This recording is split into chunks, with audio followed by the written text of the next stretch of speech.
PTV, Telebisyon ng Bayan. Iba pang balita, naghain ng ebidensya si civil society leader Pastor Boy Saicon sa Department of Justice na magsisilbihan niyang katibayan sa pagkakasangkot ni dating Pangulong Noynoy Aquino sa katiwalian.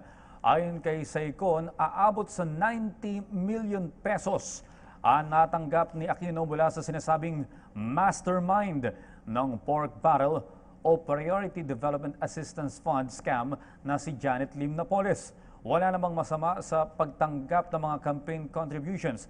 Ngunit ang problema anya ay ang hindi pagdideklara nito sa Statement of Contributions and Expenditures sa Commission on Elections.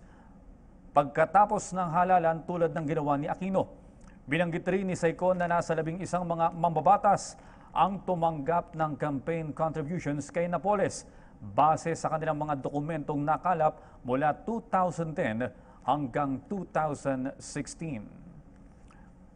At yan po naman ang aming mga nakalap na balita at impormasyon para sa PTV Newsbreak. Ako po si Audrey Goriseta.